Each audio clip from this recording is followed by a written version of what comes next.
D'abord parce que je pense que généralement, globalement, il est très bien que les relations entre l'armée et la nation se manifestent en dehors des sites purement militaires. Et je pense qu'une présence dans les différentes villes, dans les différentes provinces de notre pays est toujours importante. Et c'est important de montrer que l'armée est présente, même si son format au cours des années a dû se rétrécir pour s'adapter aux contraintes budgétaires que chacun connaît. En tout cas, on sait qu'on a une armée qui est présente et qui est proche de nous. À travers vos prises de position localement, eh bien, vous valorisez l'image de la France à travers le monde. Et on l'a vu récemment au Mali, vos interventions sont très appréciées des populations localement.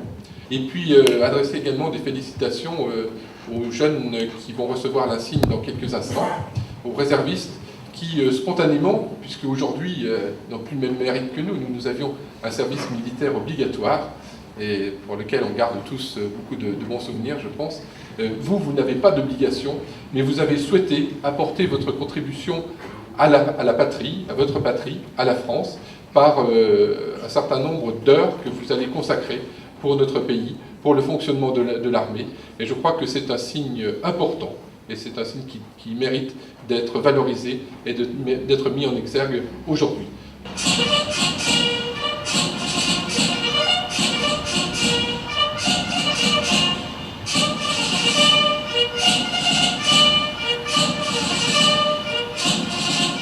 Une des vocations d'une base aérienne, c'est de rayonner autour de son emprise. Aujourd'hui, la base de Nancy-Auchet est une des dernières, la dernière de Lorraine. Donc il est vraiment naturel pour nous d'aller au-devant de la population lorraine, parfois même au-delà, en Alsace, pour nous faire connaître et faire connaître l'action de l'armée de l'air au service de la nation. Les réservistes, vous en avez, pour être schématique et assez simple, de deux origines. Des jeunes comme ceux d'aujourd'hui, qui sont des jeunes étudiants qui veulent connaître une expérience dans le monde militaire sans avoir fait aucune préparation et qui viennent sélectionner, passent une formation et deviennent ensuite réservistes, et ils seront employés comme secrétaires, comme dans différents domaines. Et puis vous avez ensuite d'anciens militaires qui sont partis à la retraite et qui continuent à servir en tant que réservistes, ce qu'on appelle réservistes opérationnels, dans la spécialité qui était la leur dans l'armée de l'air. Il n'y a pas de profil particulier, il y a des minimums d'âge, il faut être majeur. Après, il n'y a pas de restriction sur l'origine en termes d'éducation ou de niveau scolaire. Les gens qui ont envie viennent chez nous, s'ils passent les sélections et ils ont les profils. Il reste aujourd'hui la base aérienne de Nancy-Auchet à 3 avions et à peu près 70 personnes réparties entre Bamako et N'Djamena. Nancy est une base importante. Non, il n'y a pas de bombe nucléaire sur Nancy-Auchet. Les missions sont des missions conventionnelles, avec de l'armement conventionnel. Mais en revanche, on a un nombre important d'avions, puisqu'il y a 60 avions de combat sur la plateforme, ce qui fait que c'est une base importante, oui.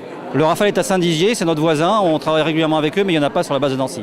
Je pense que vous êtes réserviste, monsieur le maire, mais c'est surtout un insigne qui est numéroté, qui a le numéro 13. J'espère que ça portera bonheur à monsieur le maire et à sa ville.